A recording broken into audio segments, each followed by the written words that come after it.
I remembered how to get here. Oh, good. Good morning. Morning. How are you this morning? Okay. Well, that's good. Hello. Moki's coming to visit. Hello. Yeah, you don't have to pay any attention to him. He will demand, but he will go away. Yeah. He's a very friendly cat. Yeah. Moki, no. No, get your claws in. We'll drive you away. Well, I'm expecting Jeff this morning. Okay. As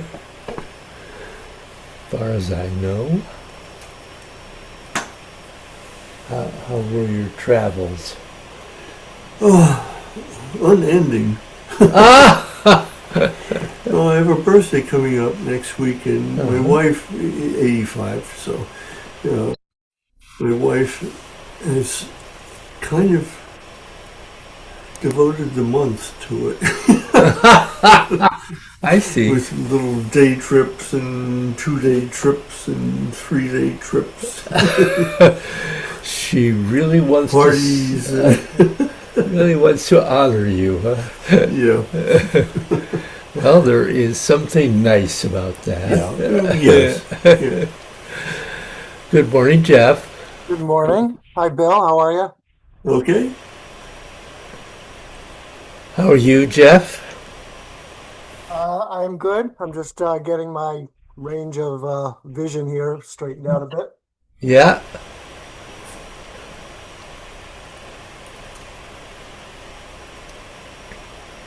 Okay, I think that's all right. It'll do. Are you getting a handle on your health issue? Somewhat. I had a CT scan. I forget if I told you that, which fortunately didn't show anything serious. I have an endoscopy scheduled for September 8th. That's the main thing. So I have to have them go down with the tube and figure out what the problem is. Yeah. But for now, I've got the symptoms relatively under control, so I can eat normally and function normally. For several weeks I was in bad shape. I lost like 12 pounds, and it was just really bad. But Ugh. hopefully that's in the rearview mirror. And Yeah. until I have the endoscopy and we figure out the underlying problem, I'm reasonably okay. Well, good. Thank you for asking. Yeah. Yeah. No, things are good, and Jesse's back. Jesse is back from Australia, and he's back in school now. So, we're back into our routines. Kind of normal chaos. That's a good way to describe it. Yes, a constant busy. Yeah. Well, I have some memory of that. Yeah. It's a nice period, but it can be tiring sometimes. Absolutely. And I wasn't as young as you are when I was exposed to it. Yeah. But that was all right. It was a great time. Yeah. So,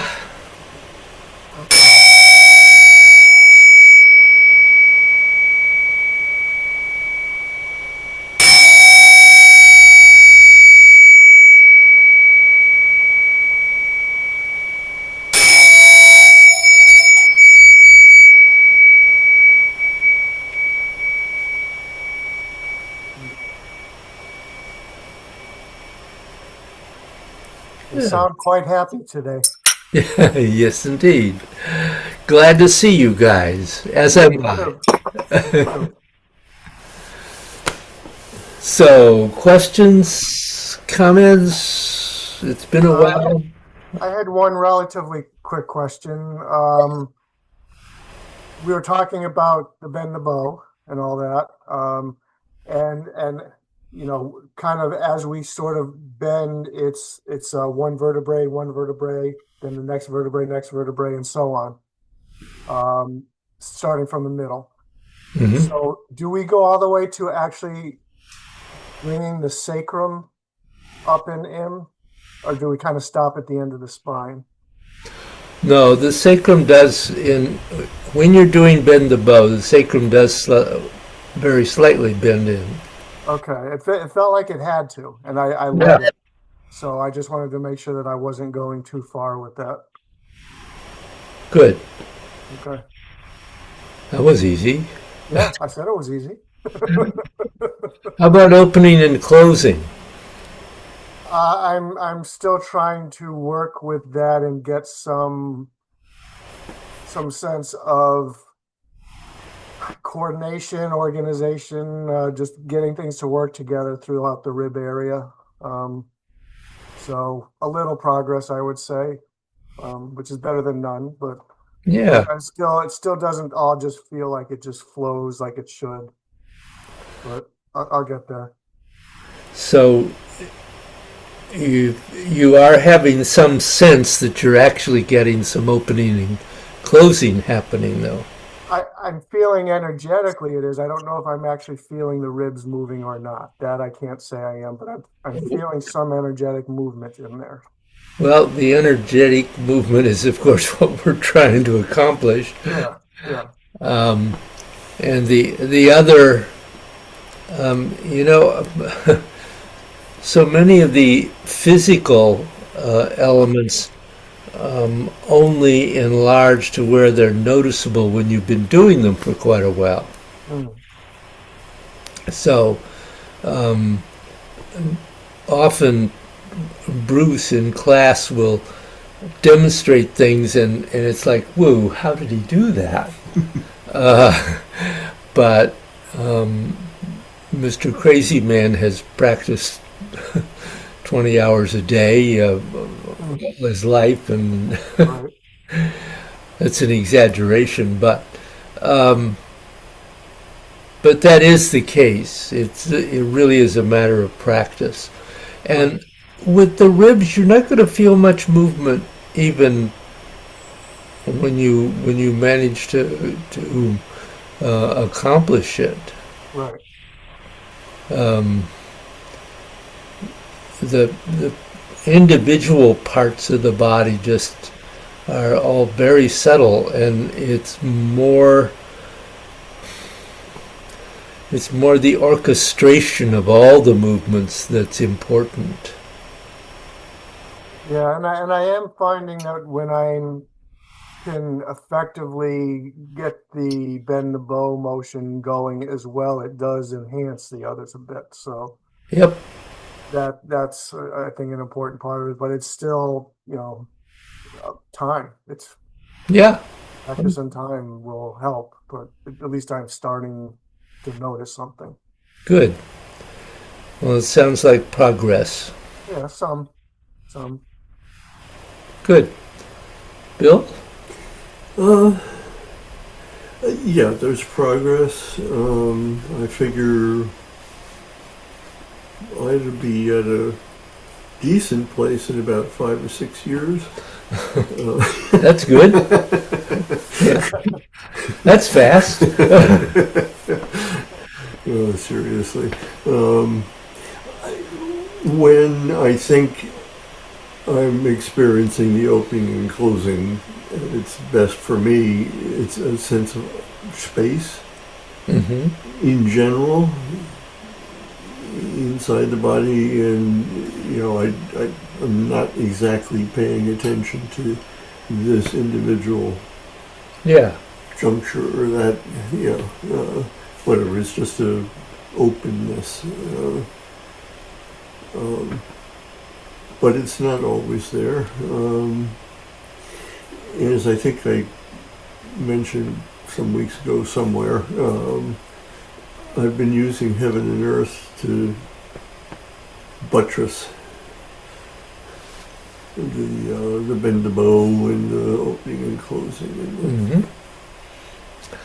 Yeah, it's interesting. I've gone back to heaven and earth myself recently because it is one of the things it particularly does is stimulate blood flow and heart action. So it's very good for that too. But yes, that's where we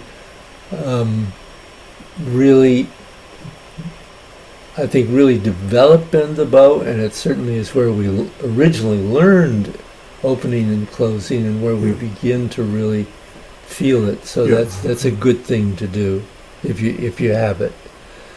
Well, it's interesting that how much different it feels now with the intervening years from when I learned it. Well, hopefully there's been some growth in there. It's just, oh, that's what that was all about. Yep. Well, and that's good. That's good.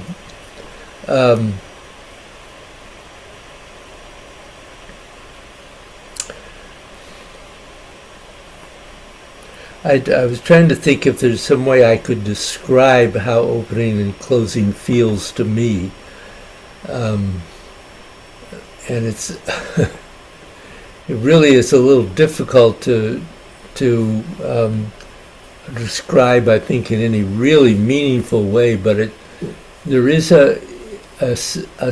certainly a sense of openness, but also a sense of such ease in the expanding and contraction of not only the physical elements, but the energetic elements.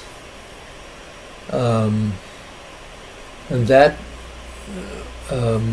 when I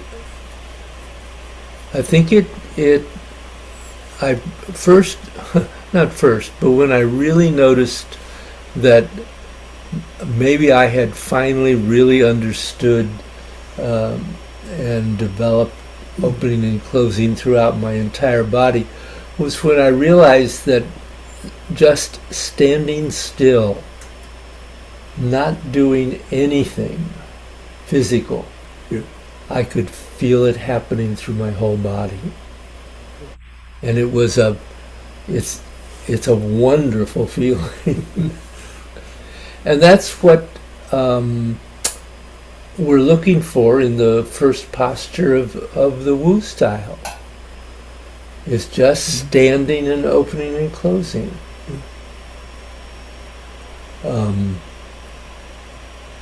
Many years ago at World Tai Chi Day, Jonas had several different people demonstrate different forms, and I demonstrated just the beginning of the Wu. And it was really interesting. I was the only one who was still at the beginning. Because I just stood, allowing myself. I was at that point really just beginning to get opening and closing, many years ago. But Jonas, in talking about the forms afterwards, made a point of that. That's one of the things about the Wu, that it's an internal style, and begins with opening and closing, which is virtually motionless. You can allow it to have some movement, but I think gradually it's sinking in that the words don't help. No. Because they immediately attach to physical, actions, and there's a little bit of that, I'm thinking, but mostly it's something else. Yeah. So,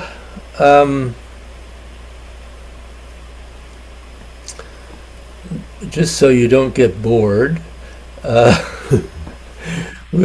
and actually Bill's already had this, but Jeff will add another piece, and that's opening and closing the midriff. The midriff? Yeah, are you clear where the midriff is? I don't think I am. It is one of the most important areas of the torso. Okay. And the fact that you don't know where it is indicates a failure on my part. So let me show you where it is. It's not hard to define. You'll easily be able to define it. It's that soft area between the end of the ribs Yeah. and the beginning of the iliac crest at the top of the hip. So it's that relatively small, soft area in the. And the thing is that it is extremely important in terms of the energy moving through the torso. As soon as you allow it to collapse, as I just did, and you probably can't really see it, but it begins to block that flow. And then when you let it open, then a lot more can happen. And it's an area that we tend when we're feeling really tired and we just want to let go. One of the things that happens is that we close the midriff. And actually, it's not a very beneficial thing to do, even at that point, although relaxing is certainly a good thing to do when you're tired.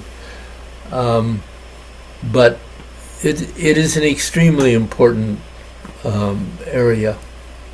Does it include any of the organs in those areas on either side, or just that particular fleshy area below the ribs? Well, there's no way it doesn't include the organs, but we don't focus on that initially. Okay. Very astute of you, Jeff.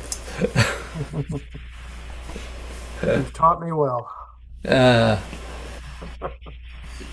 I'm assuming you don't really have any. No. Since this is review for you. Okay. Run upstairs.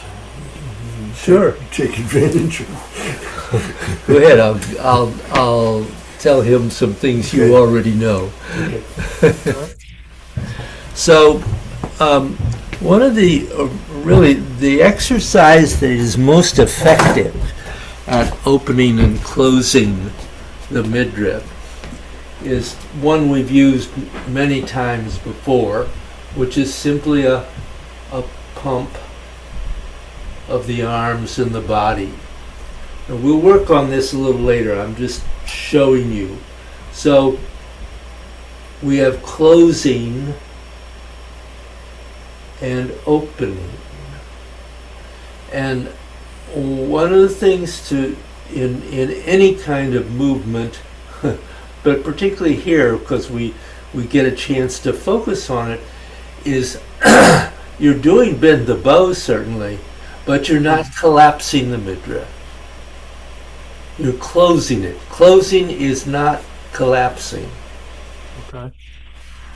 So, really, focusing on the exercises a little bit will really help to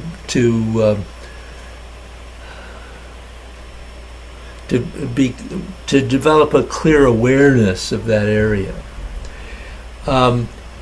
As you're doing the exercises, we want the movement or the opening and closing of the midriff to move the arms, not the other way around. So we want to really bring the focus of these simple exercises to the opening and closing of the midriff.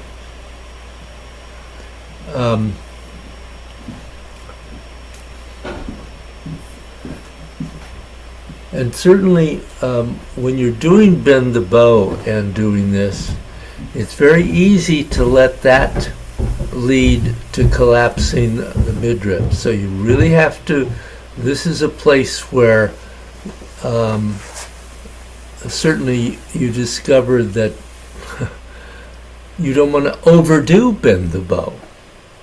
Bend the bow doesn't need to be a huge movement. That in doing that, you begin to close the midriff. And when you close, one of the really negative things is that when you close the midriff, you very often limit the movement of the diaphragm.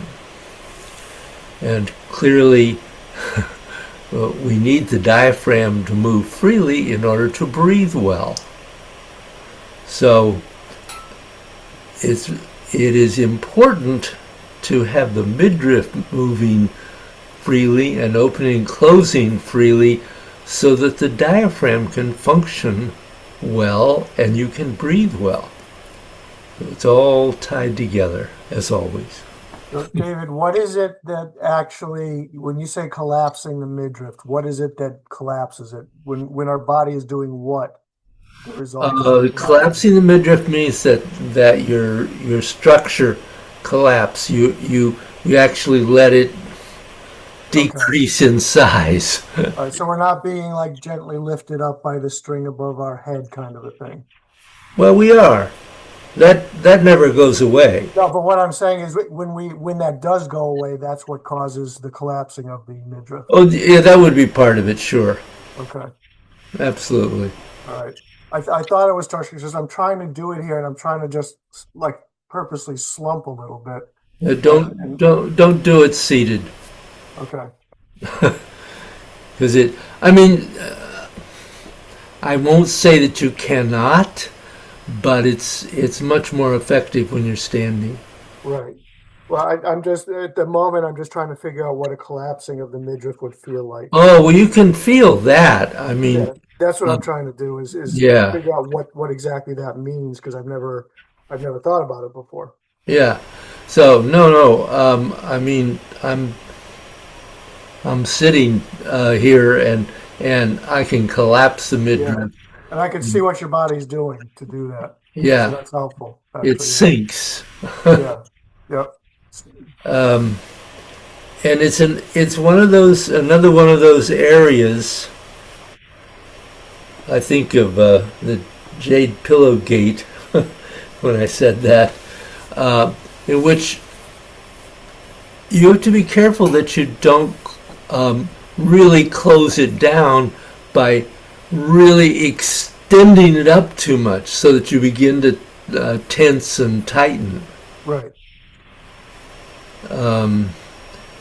Which of course relates back to opening and closing because there is no tension in opening and closing.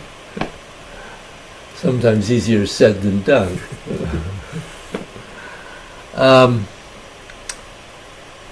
Right. So I am summarizing a lot here for you, Jeff. I will send you all the notes, and there's more. I encourage you to take the time to read the notes. Yep, I do. Because there are more details about the value of opening and closing it, but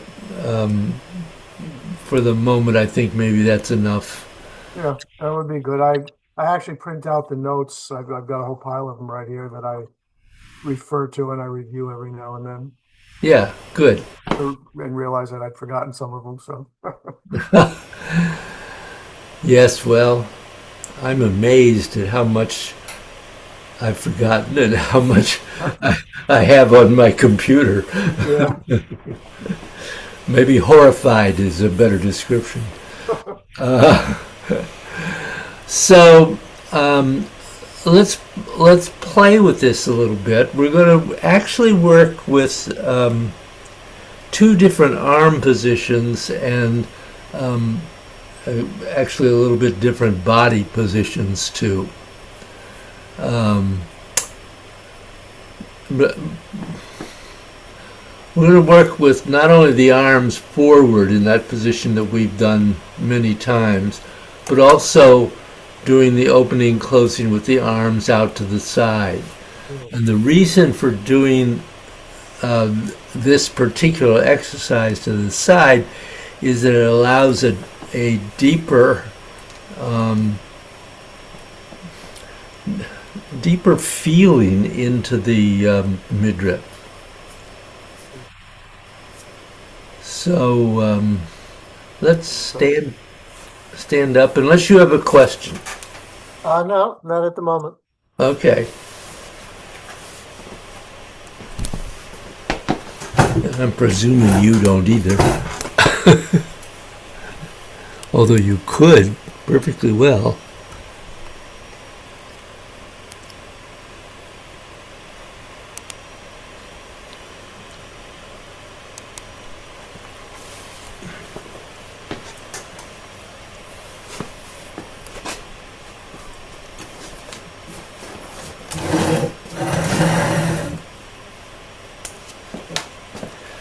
I'm going to stay sideways to the camera so you can see what I'm doing a little more clearly, I think, doing that. So, Doing myself on the camera. oh, good. So, let's stepping out to your basic structure. And we're going to bring the arms up and let the elbows come in so that you connect to the side channels. And we're going to close as you bend the bow. And we're going to open. And so just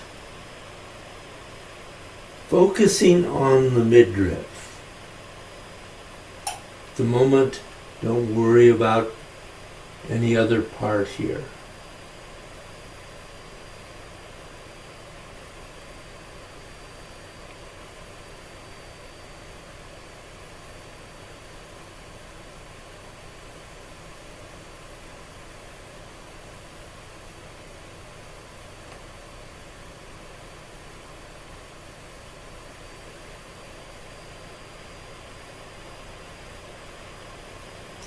Remember, we're going to allow the midriff to move the arms.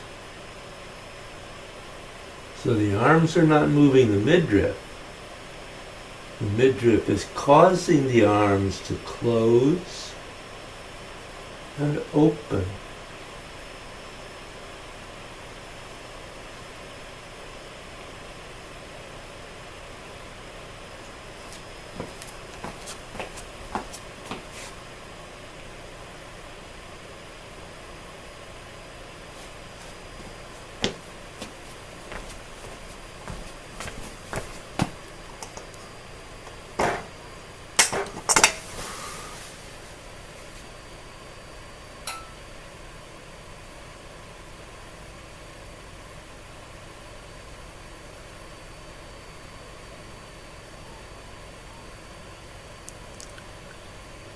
Okay, so relax for a moment.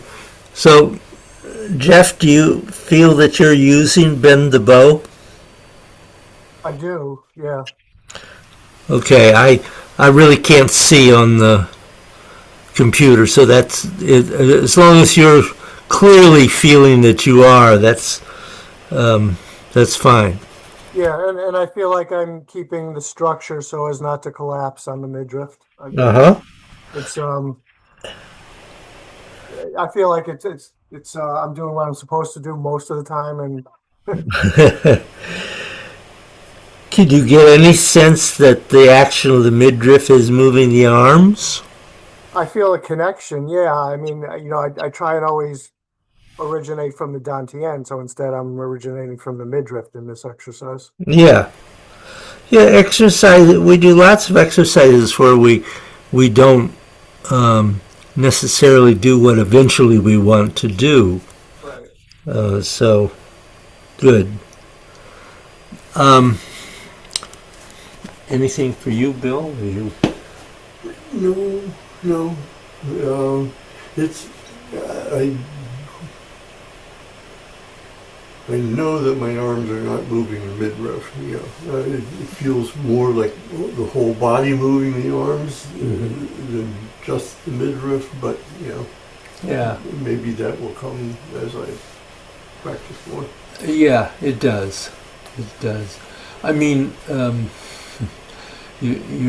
what you're saying is what Jeff was just saying, that your attention is more to your center, moving everything, than and what we're trying to do is by focusing on being aware of the midriff moving the arms, you become more aware of the midriff itself and what it's doing,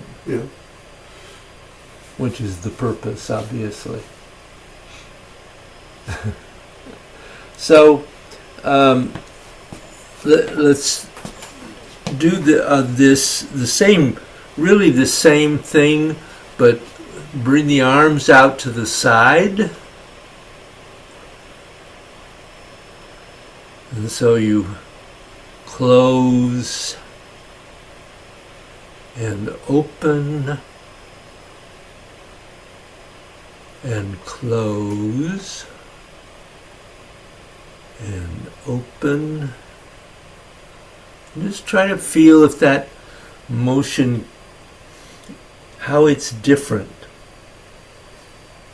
if it is for you.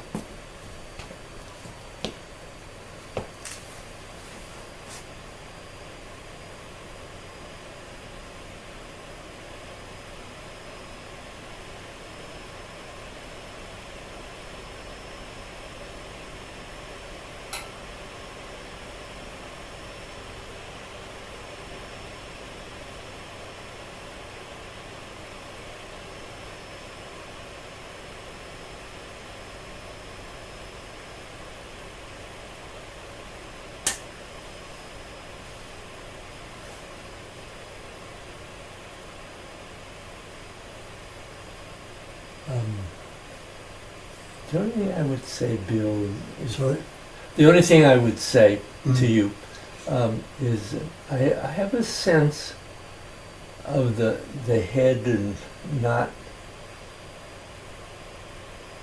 responding to the back. Okay. And that's only what it felt like was that the spine was moving, but not really the head. Okay. So you weren't getting the bend, the extension, even if it's just a little up. It doesn't need to be a lot, but so that then it bends and it straightens. Yeah. Okay. I've obviously overdone what's been going on. I felt that I was overdoing the crane's neck, and so I cut back, but obviously I so below the line. So relax a little. Yeah. Good. So that I feel the lower 7/8 of the and the bow is together, and this has always been a little bit iffy. Yeah. So it's not a surprise to hear you say that. So okay. All right. Good. How was that position for you, Jeff? It felt pretty good. I felt, I would say maybe a little more of a connection between the arms and the midriff doing it that way than the other way. Yep. Good. And, as you were talking to Bill, I've been also actually this past week working on focusing somewhat on crane's neck and trying to get it such that it's sort of second nature and I don't have to think about it constantly, and especially so that I'm not using muscles to kind of keep it, I'm just trying to keep it loose and let the energy flow. So that's been something I've found that when I get it right and it's nice and relaxed, it does enhance everything. But it's definitely not second nature for me yet. Yeah. Okay. So, what I'd like you to do now is to do the same things, but rotating at the qua as you do it. So you're closing straight ahead, and what I'm going to suggest is you do 3 straight ahead, and then relax the qua and rotate, and do 3. Doesn't matter which side you do, right or left, and then come back to center, do 3 in the center, rotate just at the quad. Don't rotate the legs. Don't twist the back. You're just rotating the 4 points as far as it goes. I don't expect a huge rotation, but try that. And now I'm going to run upstairs. I'll be back.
have we discovered in doing that? Oh, all kinds of things. Good. What was it? No, it felt pretty smooth, which suggests maybe I'm doing something wrong. But No. You do a lot right. Good. Jeff, how was that for you? It felt good. I've actually got a surprisingly large amount of heat generation inside. Aha. So I think it felt pretty good overall. Good. Yeah. So, because it also, interesting enough, each of these changes how it affects the opening and closing of the midriff. We also want to do turning the whole body. So shifting to the left and rotating the right foot on its heel to the corner, so you're in a bow stance. And then doing it there.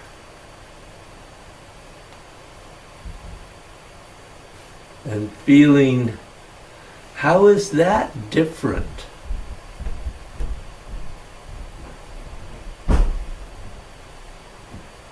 And then, of course, taking it back to center, doing 3 more, go to the left.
So, pause. One of the things I would say is to not overdo the arm movement, because that indicates focus slipping in that direction. Okay. So you're allowing the midriff to cause the arms to move. So there might not be a whole lot. The elbows aren't going to come way back here and go out, because you're just doing opening and closing. We're not focusing. That's a beginning exercise of bending Yeah. and extending, Yeah. and that's a focus on the arms. Yeah. Where you've done that. Yeah. We can let that go. You know how to do that. So, really focusing on the energy now, Okay. and letting the energy of the midriff move the arms. Do you understand Yes. what I'm Yeah. saying there? Yeah. And what happens is that I get caught up in various things. The one I've been caught up in recently is good. I'm finally discovering all about the claw. Oh, good. I mean, it's now fairly consistent. Uh-huh. and I know what's going on,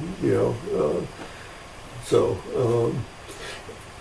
I start paying attention to that in the Yeah. extreme, and everything else goes away. So Yeah, so you have to try to keep your focus yes, on yeah. what this exercise is about. Good. So how was that for you, Jeff? It was good. It leads me to a question, which I probably know the answer to, but is it safe to assume that working this into the dynamic sphere is a good thing as well? Absolutely. Yeah, that once we got into the bow stance and started doing that, it naturally made it feel like the next step was dynamic sphere. Yep.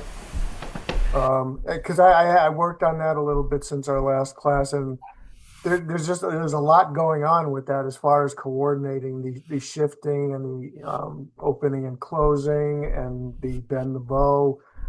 So it's challenging, but it's good to be challenged while also trying to remember to stay relaxed and keep the structure and everything else. Yep.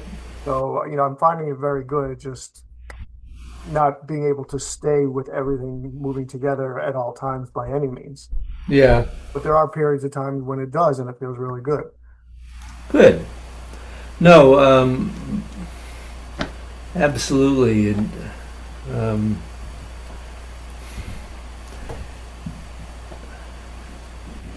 as I've said, the 8 gates,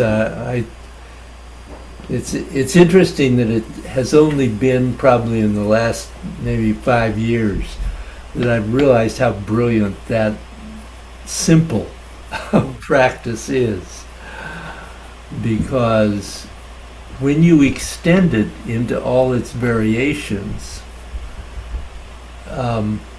you learn to do everything in every direction. Everything gets covered in that. And so you get a chance to, with a simpler exercise, to practice every possible variation of movement. And so it's really, even in its simpler forms, which is what we have basically been using, can be enormously helpful, I think. So I'm always saying thank you, Pastor Joe.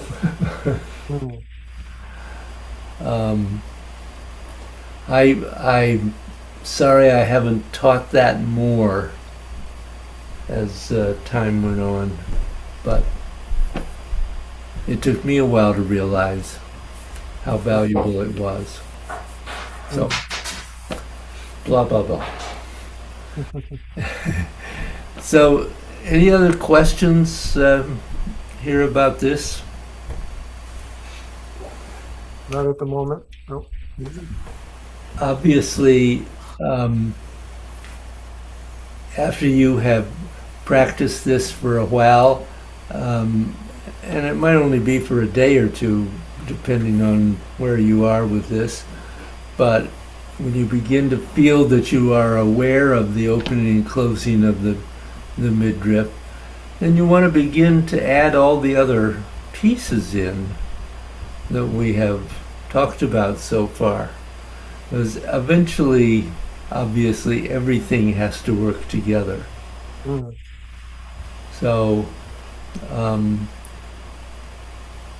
but when something is unfamiliar to you, as in this case for you, Jeff, the midriff, it's really important to practice a practice like this that isolates it so that you really feel that before you mix it in with everything else. Right. Not that it should stand out when you're doing everything, but simply be a part of the orchestra. But you need to be clear about it before you bring it in, or it gets lost. Right. Yeah. And it needs to feel familiar as opposed to very foreign Yeah. at this point. So Exactly. Good. Do you have any questions? No, I would say that one of the things I think about is the distinction between sinking the body generally and keeping the midriff open. And when I get both of those ideas in my head at the same time, I seem to understand better Hmm. what's necessary. Yeah. It's an odd thing because when you think of sinking, Yeah. Good. So,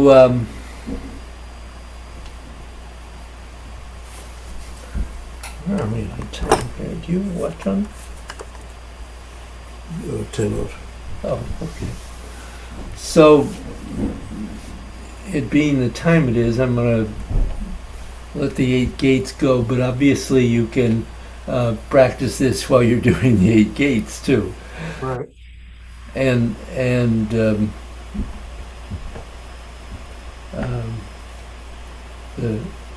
any form of the Chansagen you would like to work with. So let's go to the form.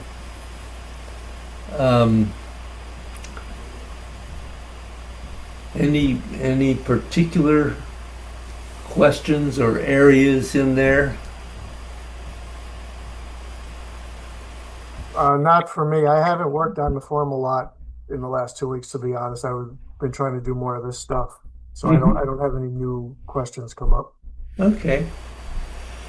Do you have any postures where you're not clear about where the opening and closing is, whether you're actually doing it or not?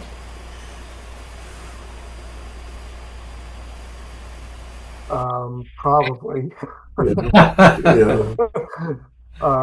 Probably. But having not done it for a little while now, none are immediately coming to mind. But Okay, so why don't the two of you flow through it with that thought in mind, okay. so that when you get done, hopefully you will have managed to remember one or two.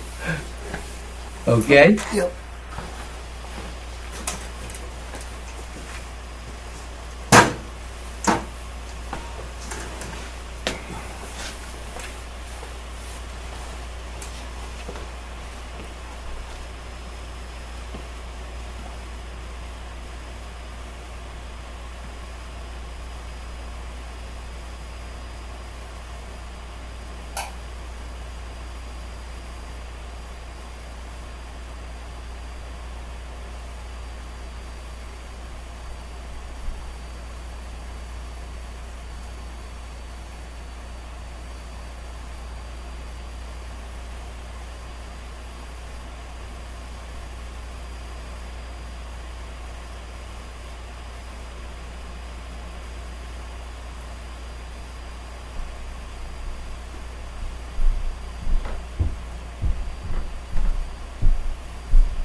How did you feel about that flow?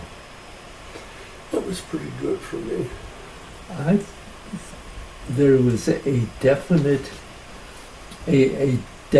improvement in whole body movement. That was I've really been trying. Yeah. well. Obviously, your practice is working. Still some places, but overall, it was. I could see a significant improvement. I don't know whether it was just not seeing you for a couple of weeks or. No, I have been working. I gathered you had. How was that for you, Jeff? Fair. You know, I felt like I haven't done a whole flow for 10 or 12 days, so it was okay. Yeah, sometimes that's a little disconcerting. Yeah, but it was okay. It wasn't terrible, but wasn't too bad. Okay. So either one of you have a posture you want to raise here in terms of where you're opening or closing? Maybe just a review with the kicks, and you don't have to do the kicks. You can just kind of do the motions to show where, because it feels like it's changing fairly quickly throughout that, and I just want to make sure I know what's supposed to be happening. Well, it is.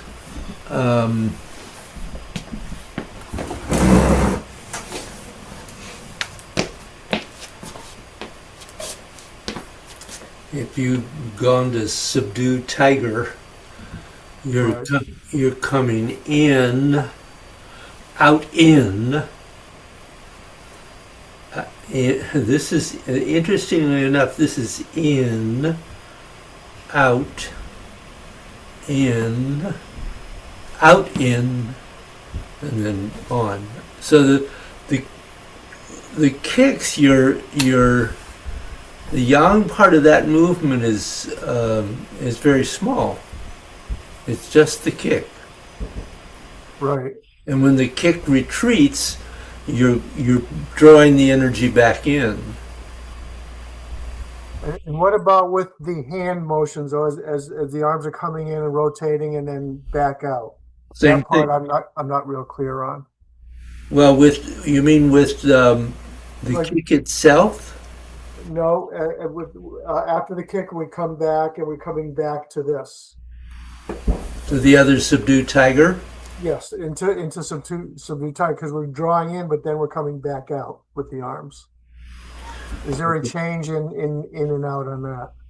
All right. So we've done the kick, Yeah, and then this is in as you step right. and turn. So in, and there comes a point, and it may not always be at the same place, Yeah, but there is a point where that energy is going to go out. that's exactly what I was asking about. That point is I wanted to know if there is a change right at that point once the arms have stopped coming in and now they're going back out. Yep, they come in and out. Okay, so there is a change there. Absolutely. All right. So it's in and out. Okay. And the whole body is opening there. Right. Okay. It's, the same kind of thing happens with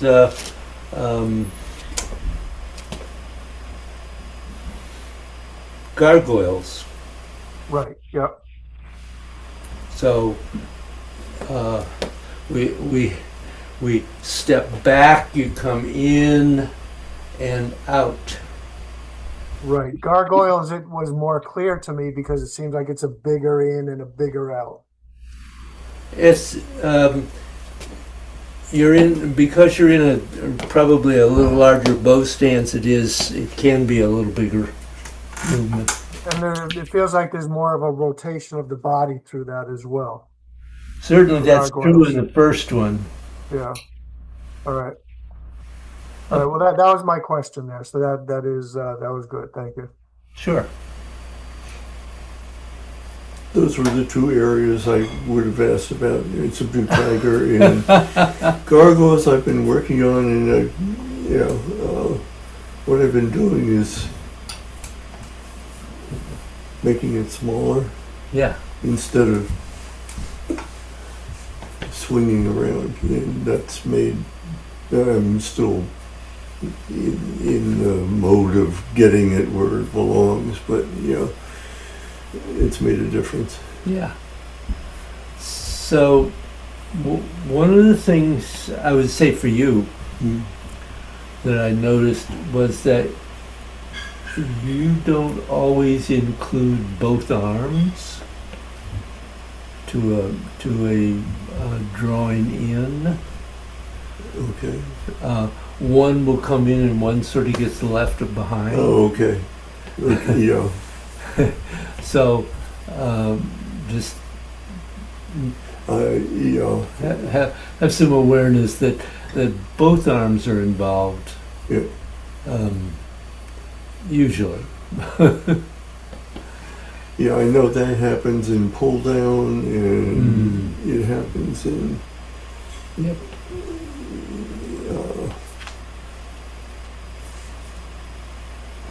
Where? Oh,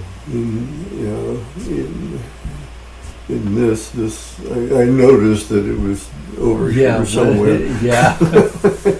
Yes, it was. And wondered how it got there. It has a mind of its own.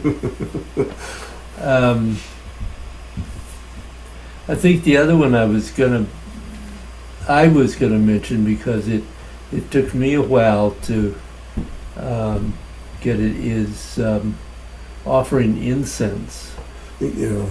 Well, and again, that's one where you simply have to feel when that change occurs, because there isn't a spot as there is in so many of the postures. Because obviously you're going out in the kick, but then you're coming back in and starting down, and somewhere partway down, as you continue sinking, that expands back out again. And that's another one that there is not a this is the spot where it transitions. You have to feel when that happens.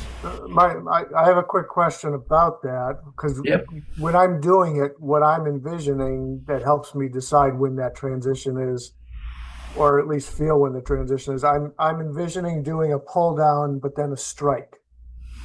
Could be. So I feel like when I've gotten to a position where I'm ready to strike, then I go back out. Yeah, you could think about it that way. Okay, just energetically more so than martially even, but yeah. That's how things sometimes work in my head.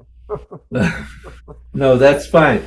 I mean, it can also just be that in the yin part of the phase, you're pulling them in, and in the yang, you're actually dropping them to the ground. Okay. Yep. You're going into a pull down. Right. Not just because initially it starts as really as Liu, and then to my mind goes into pull down. Ah, yes, I could see that. I think I was going straight into pull down in my mind, but I could definitely see that. Well, that's perfectly all right, and I think it's a good point to be to think there's two of probably 50 ways of thinking about it. Yeah, which is a nice thing. But it's good to be aware. Yep. Good. Did you have questions in there at all? No, it's just today it was a matter of balance. I was off balance, and part of that I think is again making that a little smaller. Yep. so that I'm more under control when I come back. You Yep. know, and- That's, yeah.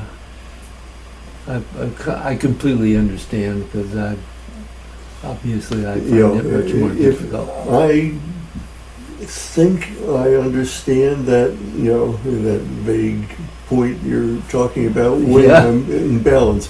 If I'm not in balance, you know, Yeah. I Isn't that generally have to stop and start over again. Yeah. I can't recover it. Yeah. You know, one other point I was going to make for both of you is to be aware in wave hands that the ball doesn't stop rolling.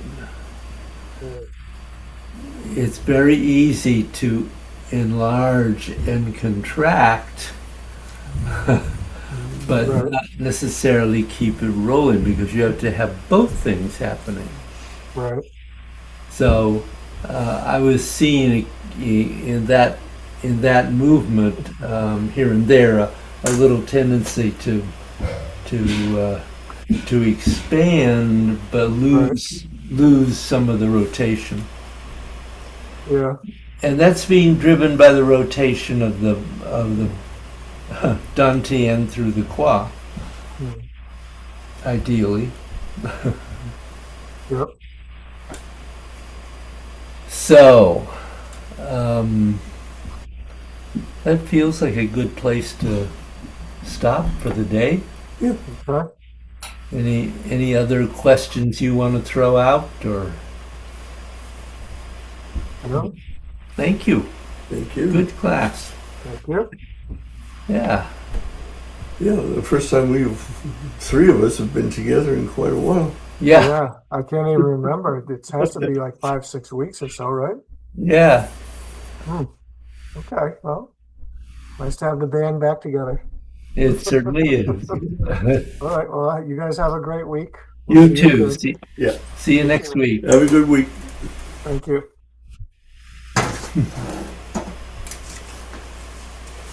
Have a good 24 hours. Yep. Almost. Almost. Oh, did you get my note about, I forgot to mention it here, but I'm sorry.